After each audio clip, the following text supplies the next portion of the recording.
Hey guys, what is up? We're doing a little bit more Zenonzard. Today we're going to be covering Poseido, which is the kind of blue color, and talking about deck building and kind of like how we're going to be building a deck from scratch, and then using our AI Hina to see how she's going to respond to it. So if you haven't seen the other Zenonzard videos, I'd recommend checking those out because those ones are going to be more introductory. This one I'm going to kind of like jump right in, talk a little bit more, slightly more advanced about like deck building and how that's going to work here. In this video we're actually going to do something a little bit interesting. I'm going to be building the deck and then, you know, talking about kind of my logic for things. Then we'll play one game and then afterwards I'll make some tweaks to the deck based on kind of like how I felt from playing it in that game. Okay, so we're going to be playing Poseido. I'm going to go ahead and basically just create my own deck from scratch, and then we're going to be talking about, you know, I'll actually run it by Hina, and then we'll see what she thinks about, you know, what I've built, okay? So we're just going to start with the Poseido cards. Now, a deck in Zenonzard is 40 cards, and we do need a lot of the kind of like field minions. These are basically, in this case, the Songbird of Poseido. This will basically be like blue mana, effectively. We're going to go ahead and get 6 of these. And we also have this card, Guardian of Poseido, which is very interesting. It's sort of like kind of an upgrade in some ways to the field card. It has less BP, but a special ability where if it's giving our base mana, it gets to active state at the end of a turn, which is useful for like flash spells, right? Let's go ahead and see how the rest of the build, because this is the easy part. Now we're going to get our 33 kind of like units and spells. Okay, this one's interesting. Pentagona Orchestra Tubis. This is whenever you use a magic card, it gets plus 100 BP. So we can go ahead and start with some of these and try to build with slightly more spells, right? This one is a flash that gives plus 3 BP. So it's basically a combat trick that allows you to, you know, win a fight that you otherwise would have lost.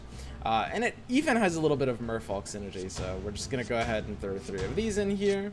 A Horned Walrus is just like a basic unit. We can ignore that for now. Violent Stream, this is really, really frustrating. I've actually had this played against me before. This is great. It's like Will of Ionia. Basically, you just go ahead and send one of the units into their rest state. And it's really cheap at 2 mana. So this is a unit that just draws a card for 200. Honestly, this one's actually really solid. I'm just going to go ahead and check some of these in.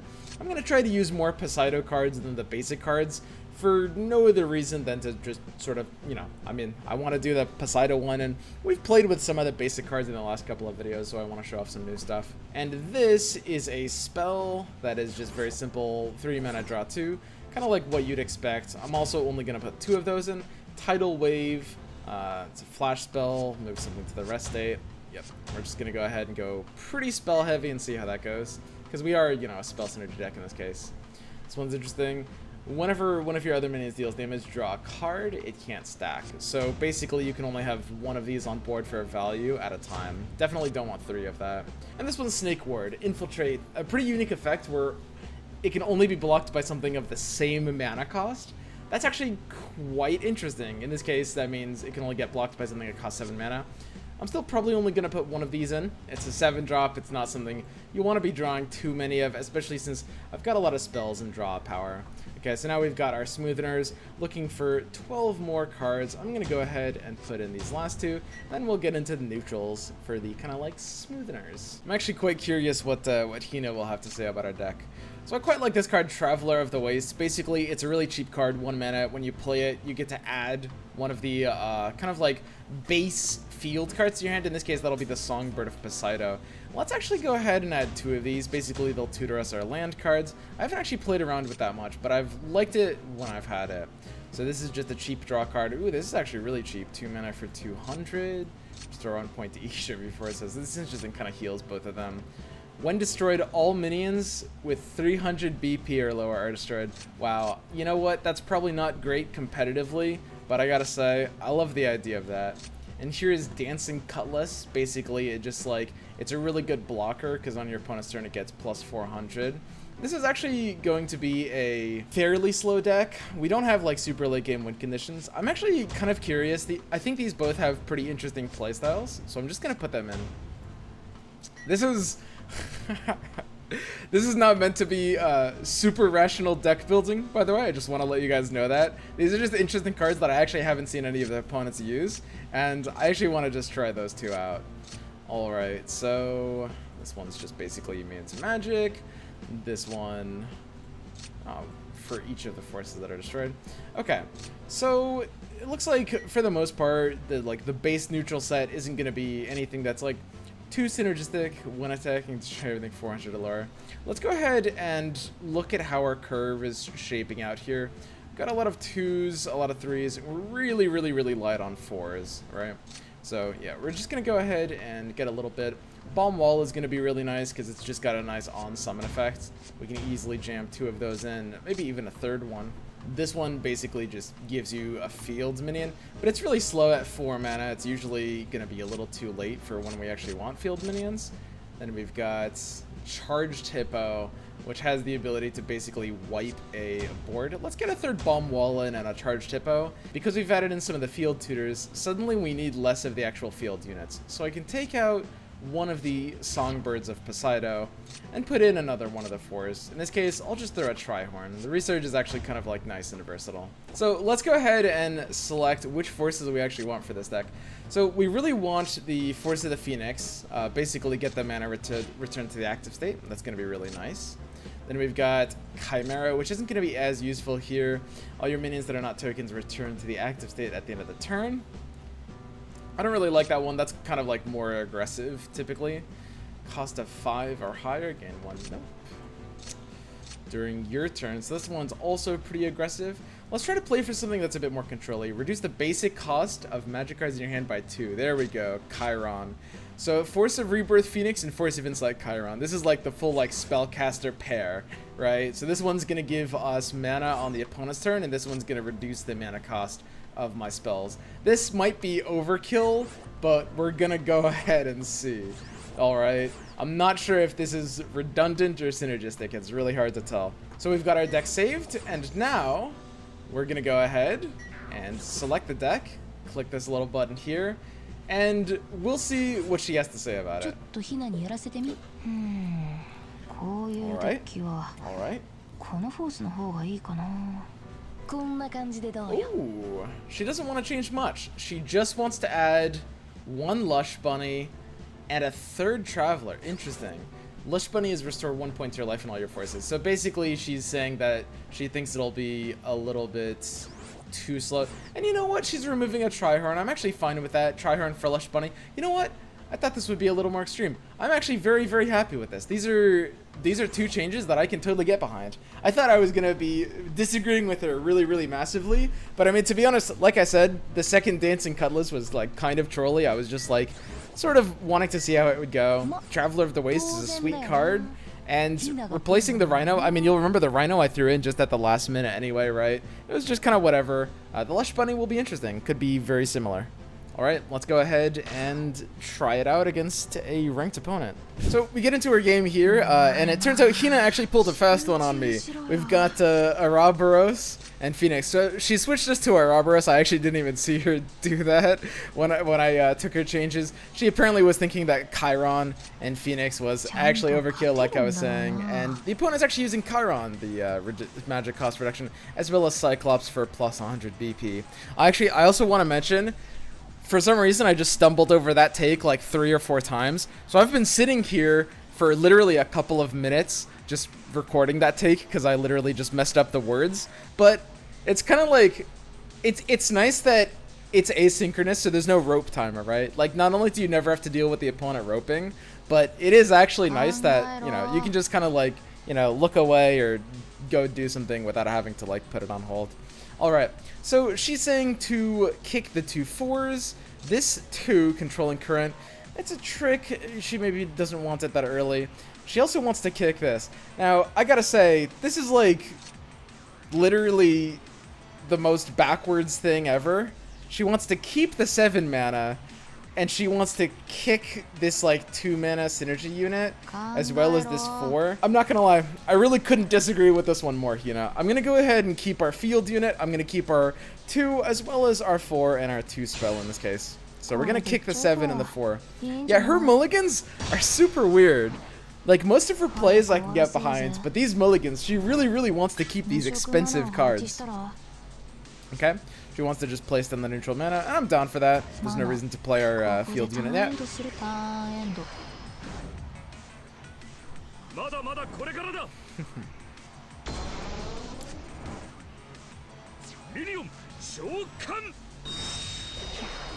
Interesting. Okay, so we're gonna go ahead and play our field unit. So, yeah, we're gonna go ahead and play the Pentagon Orchestra Tubist. I think that's pretty solid. We're not really gonna want to do anything else. It'll start growing as soon as, like, I play more spells, so it's okay to play it nice and early like this. And she wants to go ahead and attack the force on the left side. The Cyclops is kind of like an aggressive force. The Chiron she wants to start peppering down. I'm actually going to go ahead and start hitting the Cyclops, just because it's got lower health in this case. This force is kind of like, it's a really powerful force that's balanced around having low health, and I really want to just kill it quickly.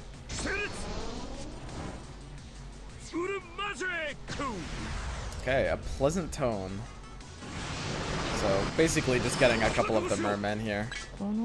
And they're attacking the force on the left side.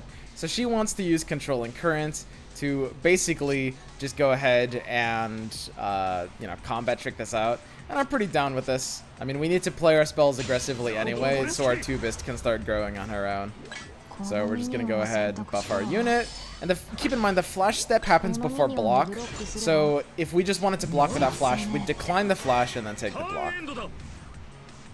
So he's going to go ahead and pass. Now keep in mind, he could have attacked our force, but he wanted to keep his unit up as a blocker, right? Okay, so we've got one summon, draw one card. Pretty straightforward unit. This one is when destroyed, all units with 300 or lower are destroyed, which unfortunately, our Tubist is still 300, so that one's not going to be good here. This is a really interesting card, this Bomb Wisp. I feel like this could be really good in like control decks where you don't play a lot of cheap units. I don't know if it necessarily made sense in this deck build. And now she wants to go face. That's quite interesting. I gotta say, I really want to slow this down a little bit. We definitely can just like kill this force of Cyclops on the side. I'm gonna want to go ahead and do that. Now it is true that the fish can attack the side, the force on the side, but I'm pretty happy to just like, you know, have the fish remain as a blocker, or potentially try to kill the other force. In this case, let's go ahead and just leave it up as a blocker. Oh wait, we had Ouroboros anyway.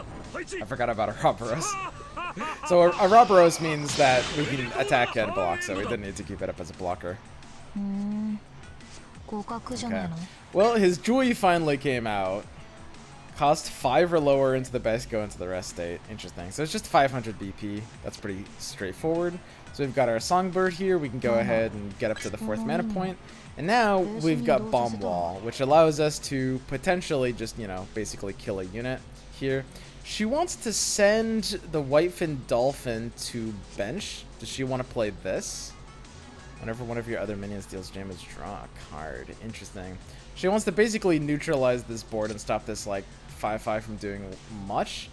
5 or lower to the base into the rest state is not actually really that useful, though. I mean, this is a really scary effect. We're not really going to be able to block this out very much. We've got Tidal Wave, which is going to be basically the most valuable thing, and we want to use this on defense.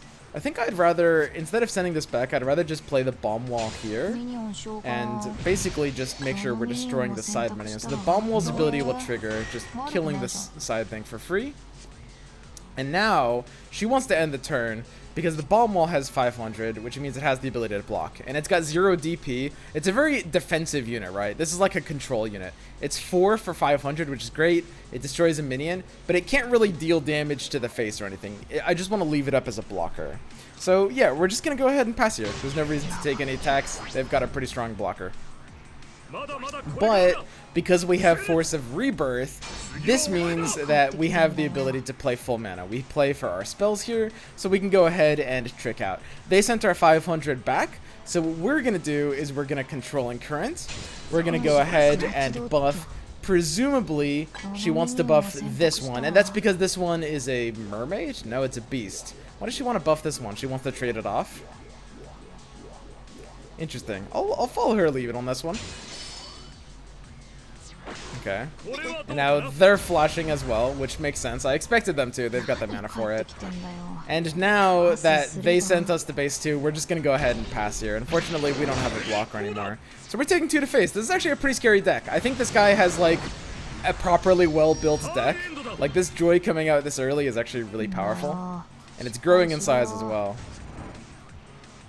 Okay, so she wants to play Bel Canto and Rosa. The nice thing is we can start getting in damage because the Droid did attack. So let's go ahead and play this out. Now because we actually need a lot of draws just because we have Force of Rebirth Phoenix. That's actually a really big deal, right? So she wants to now move this to the field, which makes sense because it's something we wanted to get back anyway. So we can go ahead and attack life total here. And what that's going to mean is the Bel Canto and Rosa will have the ability to start drawing. Now he sends the Bel Canto back, which means we don't get the effect. We don't get the ability to draw. And his spell also means that his unit was able to enter active state and take a block. That's a really, really crazy combo, actually. Just because they played an expensive spell, their unit was able to like sneak in a block on top of that. Now, the one thing is they're out of mana, which means I do have a free attack here. Their unit won't be able to block, which is nice. We're gonna have to try to like close this game out a little bit faster though. We're gonna have to try to like pull a fast one with a spell to be able to win this now. Because we definitely can't let this game go on too long at this time. We're starting to run out of resources and we do need to deal with this big unit they have. We do have our tidal wave and this is kind of like the most powerful kind of like ace up our sleeve, so to speak. In this case, we just get to return this to the rest state, and now what that means is we have the ability to try to launch an attack here. Okay, they're going to go ahead and attack again off of that spell, and they've got Howling Voice. Ooh, this is actually a really powerful combo. I think this guy actually has like a good deck. This is like an actual good deck. Like they're just beating us, man. I should try having a deck like that. All right, so we lost. We're gonna go ahead and see if we can make some modifications. We do need a really high amount of draw, more so than I had actually considered. Because, of course, we're doubling up on the mana every turn. So we're going to go ahead and make some modifications to the deck. In card games, one of the most important things is to just make sure you're kind of like leveraging your resources at equivalent rates, right? Because we have so much mana, we need a lot of draw to make up for it. Let's go ahead and edit our deck based on, you know, what we actually had happen in that game. So, we're going to go ahead and get a little bit more drawn here, because there's a few draw cards that we kind of declined. And I'm not actually sure I agree with her about this third Traveler voice either, because our curve is ending up a little bit low. I actually want to keep that at 2. We can keep the Orchestra. Of course, Controlling Current and Violent Stream are good. We really just want our spells in here. Yeah, actually, let's go to 1 Traveler voice. And really, we just want our replenishes. So this one is when destroyed, draw a card. I'm fine with that. I think we can do a little bit better, though. We can curve a little bit later on top of, you know, the ability to draw. So let's get a unit that has a draw that comes down a little bit later.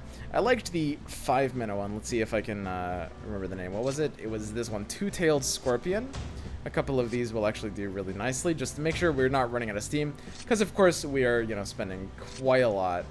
And Bel Canto in Rosa is actually one of the more powerful things. I put 2 in just because it said, you know, this effect can't stack, and so obviously this means like having multiple of her isn't good.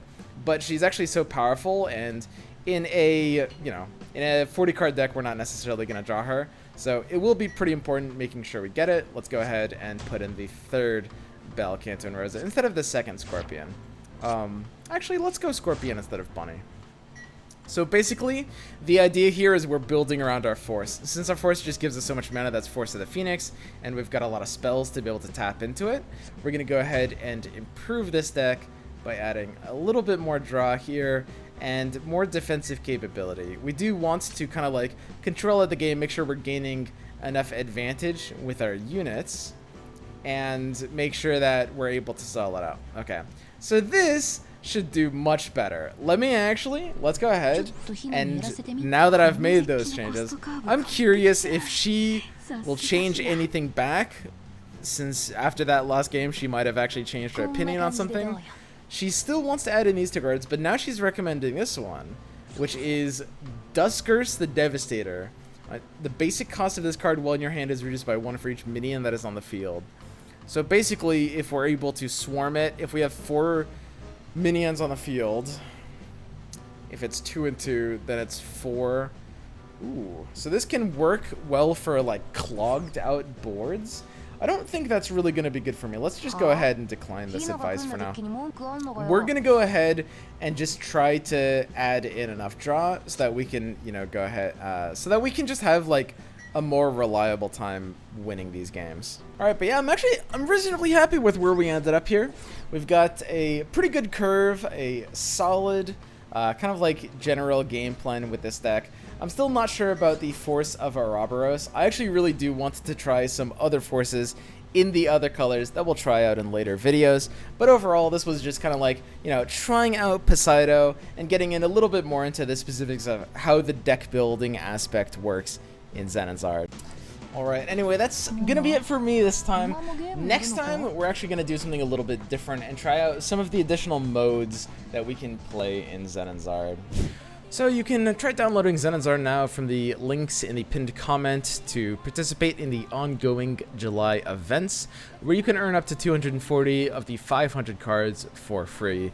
You can also check them out on socials, Twitter and Facebook using hashtag ZenonzardACI, and I'll be doing a few more videos for Zenonzard on this channel as well. I actually did one already that was kind of built around the idea of a more introductory version if you were a little bit kind of like lost or wanted a better intro explanation. That one's going to be linked in the pinned comment as well.